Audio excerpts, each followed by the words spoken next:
ഈ മേളങ്ങളുടെ വലിപ്പമാണ് എൻ്റെ വലിപ്പം. ഞാൻ എന്ന് പറയുന്നത് സാധാരണക്കാരൻ.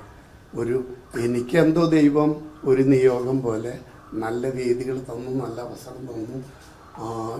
ഞാൻ അതിനോട് പരമാവധി നീതി പുലർത്തി പ്രവർത്തിച്ചു.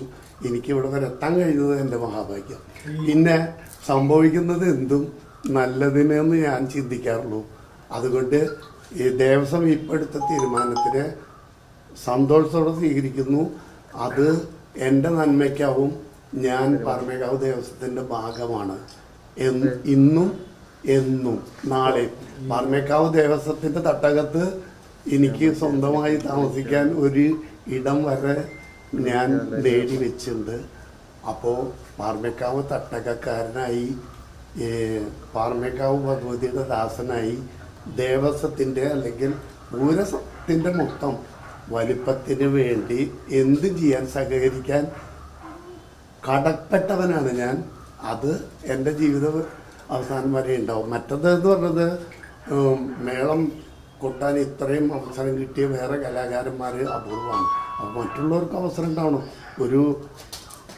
അദ്ദേഹത്തിന് കിഴക്കുട്ട് കന്യന്മാരാർ നല്ലൊരു പ്രയോക്താവാണ്. അദ്ദേഹം എൻ്റെ കൂടെ നിരവധി മേളങ്ങൾക്ക് പങ്കെടുത്തിട്ടുണ്ട്. പാറമേക്കാവിലും ഞങ്ങൾ ഒരുമിച്ച് പ്രവർത്തിച്ചിട്ടുണ്ട്. എൻ്റെ കൂടെ പെരുവനന്തടവയിൽ 88 ഊരകത്തിൻ്റെ മേളത്തിന് എൻ്റെ ജൂനിയറായിട്ട് അദ്ദേഹം എൻ്റെ കൂടെ കൊട്ടിയുണ്ട്. പാറമേക്കാവിൽ എൻ്റെ ജൂനിയറായിട്ടാണ് അദ്ദേഹം കൊട്ടിയിരുന്നത്. 97 ചക്കംകുളം അപ്പുമാരാർ പ്രമാണിയായിരിക്കുമ്പോൾ ഒരു ഭാഗത്ത് ചേറൂർ ഉണ്ണിമാരാരും ഒരു ഭാഗത്ത് ഞാനും. ചേറൂർ ഉണ്ണിമാരാരുടെ അടുത്താണ് കിഴക്കൂട്ട് അനിയന്മാരാരുടെ സ്ഥാനമായിരുന്നത്. 98 അനിയന്മാരാർ ഉണ്ടായിരുന്നില്ല. 98 അദ്ദേഹത്തിന് പുല വന്നു. ചേറൂർ ഉണ്ണിമാരാർ പ്രമാണിയായി. ഒരു ഭാഗത്ത് ഞാനും യശസ്വരനായ പണ്ടാരത്തിൽ മുരളിയായിരുന്നു ഒന്ന് ഒരു ഭാഗത്ത് നിന്ന്. 99 ഞാൻ പ്രമാണിയാവുന്നത്. അപ്പോൾ സ്വാഭാവികമായിട്ടും അന്യന്മാരെ എൻ്റെ കൂടെ ഉണ്ടാവേണ്ടതാണ്. അത് ചില സാഹചര്യങ്ങളുടെ സമ്മർദ്ദത്തിൽ അദ്ദേഹം അതിൽ നിന്ന് വിട്ടുനിന്നു. ഞാൻ അദ്ദേഹത്തെ പോയി കണ്ടു. അദ്ദേഹത്തെ എന്നോടൊപ്പം പ്രവർത്തിക്കണമെന്ന് പറഞ്ഞു. അത് സാധിച്ചില്ല. അത് മാത്രമേ ഞങ്ങൾ തമ്മിലുള്ളൂ. ഞങ്ങൾ വളരെ സൗഹൃദമാണ്.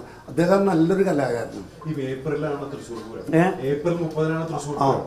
ജനുവരി ആയിട്ടുള്ളൂ. ഇങ്ങനെ ഒരു തിടുക്കത്തിലൊരു തീരുമാനം, അതിനാ ഒരു തീരുമാനം പ്രത്യേകം എങ്ങനെ കാണുന്നത്? പ്രത്യേകിച്ച് പാറമേക്കാവ് വേല ആഘോഷത്തിനിടയിൽ ഉണ്ടായ ഒരു സംഭവം, അത് ആ ഒരു സംഭവത്തെ എങ്ങനെയാണ് ചേട്ടൻ കാണുന്നത്?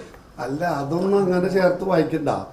അതായത് തീരുമാനം എടുക്കേണ്ടത് ദേവസ്വമാണ്. അവർക്ക് ഏത് സമയവും തീരുമാനം എടുക്കാം.